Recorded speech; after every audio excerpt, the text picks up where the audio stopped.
The Minnesota Timberwolves just suffered another crushing defeat, this time against the Sacramento Kings. Despite holding a double-digit lead with just minutes left in the final quarter, the Timberwolves couldn't seal the deal, allowing the Kings to snatch the win. This marks their fourth consecutive loss and their seventh defeat in the last 9 games. Frustration is mounting, and Anthony Edwards is clearly not happy with the state of the team.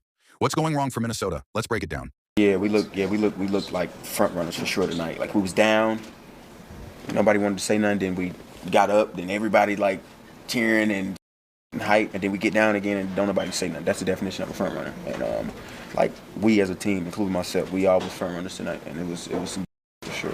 Defensively, how do you make adjustments as far as giving up interior points, perimeter? How do you see that getting changed overall? Give up a lot of interior points. Defensively, how do y'all bring it together? We've been trying to figure this out for the whole year, man. We thought this was defense was our identity, and it's not looking like it at all. We don't know what our identity right now. Me and Mike was talking about. I think we soft as hell, like as a team, internally. Like you know what I mean? Like not to the other team, but like internally, like we soft. Like we can't talk to each other. Just a bunch of little kids. It's just like we playing with a bunch of little kids, like everybody, like the whole team.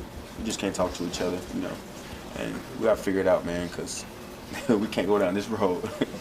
Is that a communication thing? Is it lack of communication? Like what do you feel like can be that change for you guys defensively to get that identity back?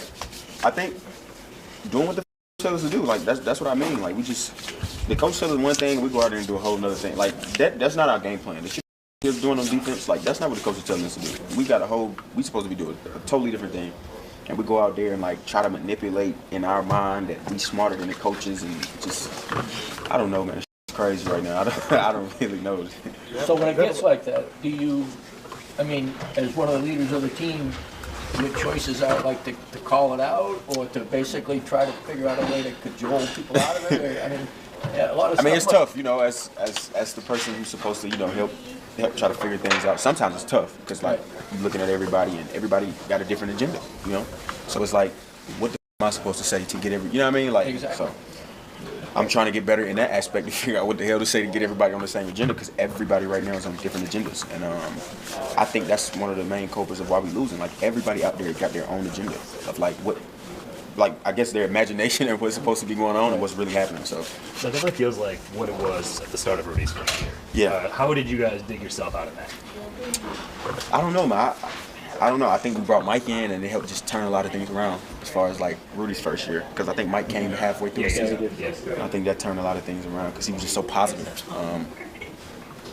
And we're just so negative right now. Like I said, as a team, everybody we not like, like the last couple of years we was like this, and it just feel like we just gradually just growing away from each other, which is the craziest thing because we've been together most of us have been together, So we got 2 new players. That's about it. Everybody else, we've been together. So. I was gonna say you're not just referencing you guys. No. I'm talking about the whole team. All 15, however many of us it is, every last one of us, we go in our own shell. We just growing away from each other. And it's obvious. We can see it. I can see it. The team can see it. The coaches can see it. The fans booing us. Like, it's just crazy, man. We can boo in our home arena. That's so disrespectful.